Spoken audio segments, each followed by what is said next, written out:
Okay, hello everybody. Today we are here in Microsoft Flight Simulator 2020 in JustFlight's newly released Piper Arrow 3. We have a 72 nautical mile flight from Tango Echo Bravo Teterboro to Bravo Lima Mike Monmouth Executive. We'll be flying along the Hudson in the Hudson River Exclusion using special flight rules, so we should have a scenic tour, and I will give you my thoughts on the newly released Piper Arrow 3 along the way. So let's hop into the pilot seat and get started. Okay, we're here in one of my favorite payware airports, and we're in my favorite aircraft of all time. I have just about every flavor of the PA-28 for X-Plane, and I have been waiting patiently for it to get released for Microsoft Flight Simulator. This version has an iPad for configuring all of your options, and it has features like a customizable console, so you can toggle what GPS and comm stack you'd like to use from a Garmin 100 all the way up to a Garmin 430, which is pretty cool. You can also swap out your directional gyro with a HSI. I'm going to put the DG back in because I like to go old school, and I'm going to leave the basic radio stack in. And you can see you can also toggle on a co-pilot, so you can have the co-pilot visible throughout the flight. So I'll turn off the iPad, and you can hide it by clicking the comm switch that's just to the left of it. So now we'll bring up our checklist and look at these awesome checklists. It's great that JustFlight spent the time to make these checklists. Okay, so if you have this aircraft, you know that JustFlight did not do that. They gave you nothing. Oh boy, I can easily go on a rant about this, but it's a $45 payware aircraft, and the checklist was blank. Instead, they give you a PDF, which is ironic because for the X-Plane version, they actually coded a built-in checklist for X-Plane, because X-Plane doesn't have this as a core feature, but Microsoft Flight Simulator does, and much like Carenado, JustFlight just didn't do it. So I did it. So the checklist that you see on the screen, I made, and you know, I'm ranting a little bit here, but you know, I made this on Saturday. I don't know what I'm doing. I'm sure JustFlight could have done this. It's just an XML text file. So I will, I promise, as I get it a little more polished, I'll post it on the forum so that you too can have a built-in checklist, but you'll see me using it as we go through this video. While we're getting everything started, I will say that the textures are just gorgeous. This looked good in X-Plane, and it's even better in Microsoft Flight Simulator. So you can actually see bits of grass stuck in the carpet on the floorboard, which I love. I love that it's dirty and worn. You know, they modeled it after a real airplane, and yeah, it's awesome. You can't beat JustFlight for stuff like this. Some people don't really like the worn textures, but they give you a cleaned up version that you can swap out. So there's instructions with the PDF for doing that, but yeah, I want it worn, so I'm leaving it that way. Now on the downside, even though the included liveries are gorgeous, they're the same ones that were available in X-Plane, but they look even better with you know, all of the rendering engine of Microsoft Flight Simulator. JustFlight went and painted the tail numbers on all of them, so you can't use your tail number unless you're good at Photoshop. So the exception is one livery, which is a custom one that has a blank spot that will use the in-game feature of providing your tail number. I didn't like that one, so I went in and opened them up in Photoshop and put on my own tail number. So that's what you see here for this livery. Alright, now that we've got it started up, bring up the panel lights, and I will run through the flight brief. We are taking off from Teterboro, which is well within the Bravo, but beneath it for JFK. Most of those Bravo shelves start at 1,500 feet, so we're going to need to stay below that altitude unless we get a Bravo transition. There is an exclusion to the Bravo, which is the Hudson River Exclusion, that operates below 1,300 feet. And the FAA has published special flight rules for that, where you can just make CTAF calls without needing to talk to ATC to fly that. So that's what we're going to do. We're going to stay beneath the Bravo, fly south along the Hudson, and then stick to the coastline until we get to New Jersey.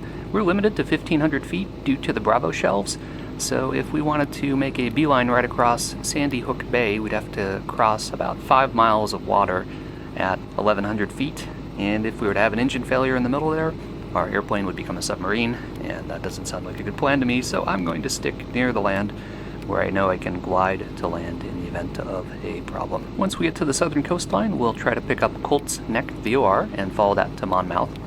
If we can't pick up the VOR signal, Then plan B is to follow the Garden State Parkway, which should be a great visual reference, and that will also take us right to Monmouth. There is an NDB near Monmouth, so we will dial that into our ADF since we do have an ADF on board. And I will turn on the Garmin 100 just because I don't actually know how to use it, but hey, it's new, so let's check it out.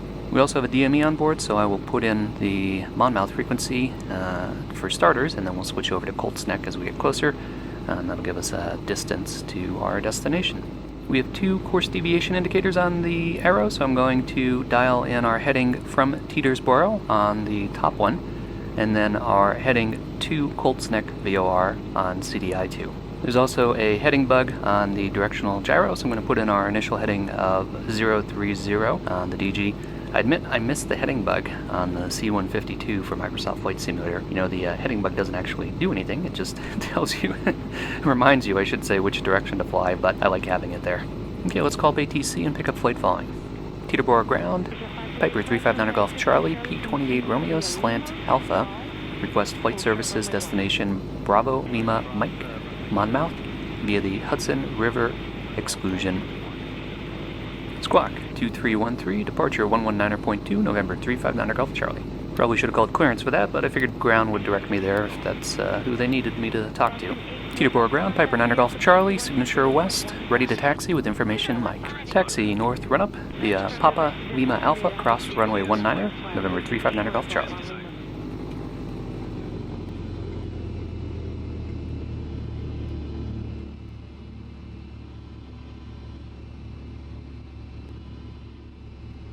Tower, Rocktown 18, ILS 26, circle runway 1.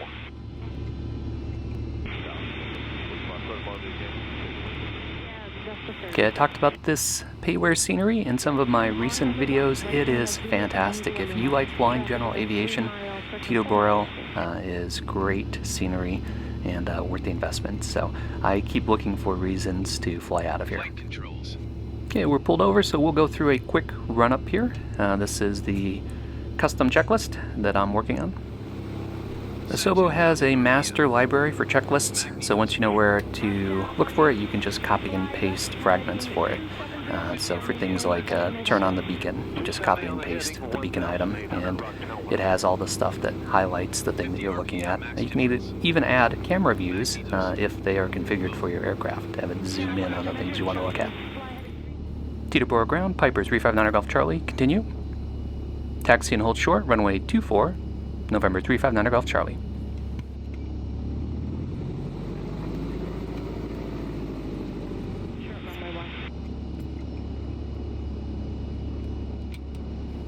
Alright, let's get our lights on and make sure that we are good to go.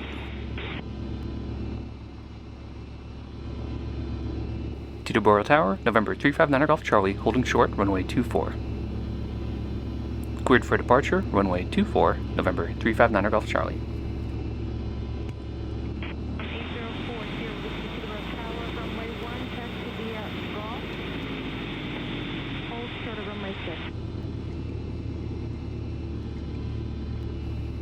Alright, here we go. I've done 1 or 2 practice flights with the Arrow so far. I can tell you that when you're doing your rollout, right before rotating, it gets really fishy on the runway, so it's a challenge to keep it on center line, and that's common for a lot of the Microsoft Flight Simulator aircraft, so I think that's more of a Microsoft Flight Simulator ground handling issue than a JustFlight Piper Arrow issue. Once you get in the air, it handles nicely. It's a little sensitive, I think, compared to some of the other aircraft that I've flown, so you just have to kind of dial down all of your movements. Let me get back on center line here. The other thing I noticed when you come in for a landing with it is that it's really nose heavy, and I watch a lot of aviation channels on YouTube, and I've seen pilots talk about Pipers being nose heavy, so I think that's fairly realistic, although, you know, if you're used to just cutting power when you make the runway, if you've got 2 notches of flaps, you're going to nosedive. At least that happened to me the first time I tried it. So I've just changed my landing style to have more power when coming in, and that seems to solve it.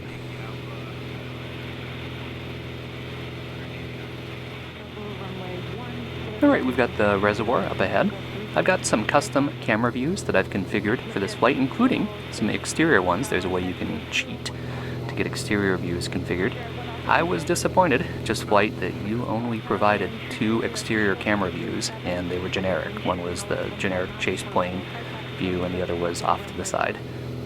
Microsoft Flight Simulator does let you save custom interior cabin views, but it doesn't have a good way to let you save exterior views. So we really rely on developers to create them for us. On the plus side, I made lemons from lemonade and tried to set up the cameras where people would actually put them inside of their cockpits for real aviation videos, so hopefully it'll look authentic.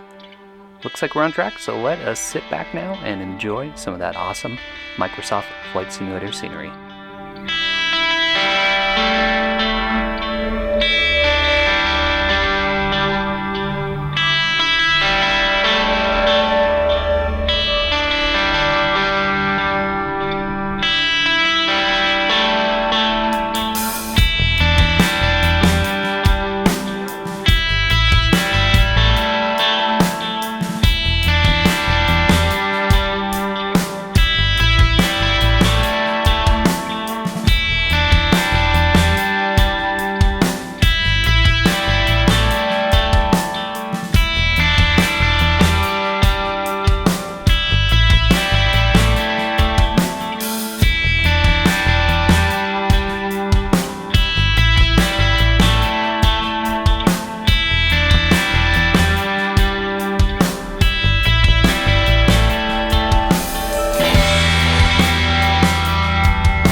Alright, that was fun. I did a previous flight along the Hudson, and I liked it so much that I had to do a second one.